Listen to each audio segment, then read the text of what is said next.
It's 8 p.m. and here are our top stories in 90 seconds. Do I feel bad every day that she only got 3 years today? You betcha. But in the end, we needed to solve this case. That was more than a year ago. And now today, the accomplice in the Kelsey Barrett murder case has that conviction thrown out because of a technicality. In 2 days, Colorado is rolling out phase 2 of federal unemployment benefits. We kept being told, it's coming, you're gonna get it soon. But for some Coloradans, it may be too little, too late. Honestly, it's been really traumatic for a lot of people. Plus, all new at 8, a new bill to restore trust between the state and undocumented Coloradans. For years, ICE has utilized state and local governments' information to data mine in their search to deport as many human beings as possible. State lawmakers are working to protect personal information. Colorado may be getting back to normal soon. Red Rocks is hoping to release potential schedules in the coming months. That's unconfirmed. Perseverance safely on the surface of Mars, ready to begin seeking the sands of past life. Colorado companies are helping NASA search for life on Mars. All that hardware was tested here in Denver, fabricated here in Denver. It takes this whole team to support those roles. Good Thursday evening, and thank you for watching Denver7 News on Local 3. I'm Jessica Porter. We want to get right to our top story and new developments into the case of Kelsey Barrett's murder. Crystal Kenny's sentence from her conviction in Kelsey Barrett's murder has been thrown out. Barrett went missing on Thanksgiving Day 2018. Kenny was the star witness in the trial of Patrick Frazee, who was sentenced to life in prison for Barrett's murder.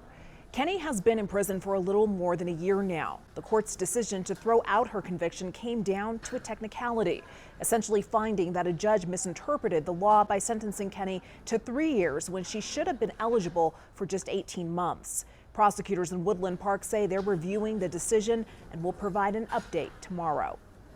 2 new cases of the COVID-19 variant have been found in Weld County. State health officials are working with the county health department to conduct contact tracing. Another 1,200 cases of the virus were reported today, and there are fewer than 500 people in the hospital with the virus or virus symptoms. Both of those numbers are well below our peak at the end of 2020. That is some good news. And with those low numbers come lowered restrictions.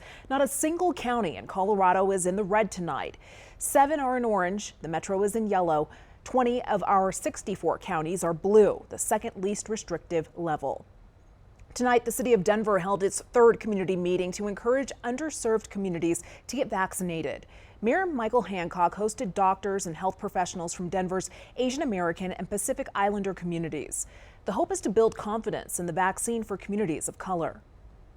We definitely have seen some hesitancy in our community regarding the safety of the vaccine.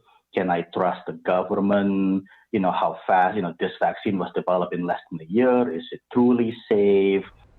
So far this year, Mayor Hancock has hosted community meetings with Black and Latinx health professionals. Denver's first community vaccine site opened to Montbello today. And notice we said to Montbello. This clinic is intended for the people who live in that neighborhood. The city expects to open 3 more sites in West, Southwest, and Northeast Denver in the coming days and weeks. The vaccine is currently available to those who work with children or who are 65 and up. We are on track to have 6% of the state fully vaccinated by Monday. 36,000 doses were given yesterday. More than 1 million doses have been given so far. Coloradans headed to the DMV ended up in immigration custody. It's because their personal information was weaponized against them. Now state lawmakers want to make sure that doesn't happen anymore. Here is Denver7's Addie Guajardo. Thanks to a 2013 law, undocumented Coloradans don't have to prove citizenship to get a driver's license. Since the passing of that law, more than 150,000 Coloradans have obtained driver's license. Those who apply to the program believed their personal information would be protected. We wanted to get to the bottom. Sienna Mann, a campaign manager for the Colorado Immigration Rights Coalition, and her team filed an open records request. We found was that there was email communication between DMV employees through the Motor Vehicle Investigations Unit with ICE agents. They found more than 200 emails show DMV staff proactively helped ICE between January of 2018 and May of 2020. The information that ICE was seeking was about SB 251 applicants or folks who are applying for different driver's license programs. Vital information that could put them in jeopardy of deportation. ICE will use any loophole that they can to detain and separate immigrant families, immigrant Colorado families. Did any of the information that was shared between DMV and ICE lead to any arrests that you're aware of? The records that we received are all redacted, and as such, we are unable to know exactly how many people were impacted or exactly who was impacted by this. Based off current law in Colorado, is it illegal for DMV to release information to ICE agents? No, under current law, it is not currently illegal. During the time information was shared, there was no guidelines on what information can be given. It's why in May of 2020, Governor Jared Polis signed an executive order providing guidelines that limited data sharing to strictly criminal investigations. And now, 2 state lawmakers plan to present a bill to protect personal information. When you provide your information to the state of Colorado, your information will be protected from any government overreach unless that federal agency goes and gets a warrant in a court of law from an actual judge. ICE released a statement saying cooperation with local law enforcement is essential to protecting public safety. The 2 state lawmakers hope to pass this bill this legislative session, and so far, Governor Jared Polis says he supports the bill. Addie Guajardo, Denver 7. Today, Colorado Senators John Hickenlooper and Michael Bennet joined over 20 Senate colleagues and dozens of House representatives to introduce a comprehensive immigration reform bill. It would provide millions of undocumented immigrants with a pathway to citizenship. NASA has successfully landed a rover on Mars for what will be one of the agency's most ambitious deep space missions to date. And Colorado scientists played a huge role in making that possible. Here is ABC's Zohreen Shah with a look at how the rover made it to Mars. Does life exist on Mars, or has it ever? With today's historic touchdown, we could soon have that answer.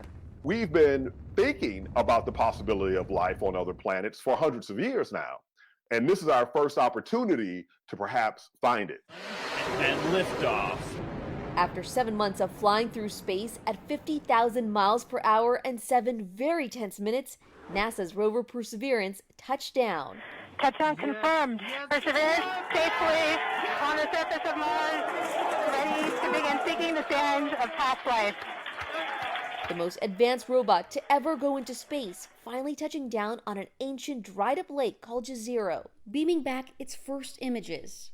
Perseverance has within it the most complex, sophisticated robotic system we've ever sent outside of Earth. Perseverance is equipped with 23 cameras, which should capture its landing on Mars. But it's also going to be collecting samples from the planet. Scientists say it might take years for those samples to return to Earth for analysis. But depending on what is discovered, it could change how we see the rest of the universe. Based on everything we know about that environment, it was habitable. Life should have been there. So I think we are very optimistic, I'm very optimistic, that we will find signs of ancient life there if they ever existed on Mars. The journey for the rover has been long and pricey, 8 years and a total of $2.7 billion. And it's a rare flight. It's so difficult that only one country has been successful in landing a rover so far, and that's the United States. That was ABC's Zohreen Shah. Colorado's role in this mission comes at the hands of Littleton-based Lockheed Martin. Scientists on that campus were responsible for building the rover's shell. It is definitely the culmination of a lot of work, a lot of design, where we look at what the requirements are, flesh out those requirements. We do the detailed design work and analyzing that to develop a system that will meet those requirements. Then you fabricate that, then you test it. All that hardware was tested here in Denver, fabricated here in Denver. It takes this whole team to support those roles. And this is the culmination of all that hard work in building the aeroshell portion of that, is to get that rover down to the surface successfully. The last NASA-launched rover to land on Mars was Curiosity back in 2012. Coming up at 10, we take a look into the lucrative space industry and how Colorado is one of the state's leading forces across the country. You will also hear from John Castillo, who is the father of Kendrick Castillo. Kendrick died in the shooting at STEM School in Highlands Ranch. His name has been placed on the Mars rover. A lot of people are just, they don't know how to cope with it. They don't know what to do. The troubles continue for Coloradans hoping for unemployment benefits, but the state says help is on the way. The delay, these are legitimate issues that need to be programmed into the system. It's going to be a brisk night tonight, single digits and teens. We have snow coming up in the weekend forecast. And coming up later, giving kids a break to protect their mental health. It's not a good idea to wait until you're over the edge. The state's following Colorado's lead in prioritizing kids' overall health. I would say that message that your mental health is more important than your GPA is paramount importance.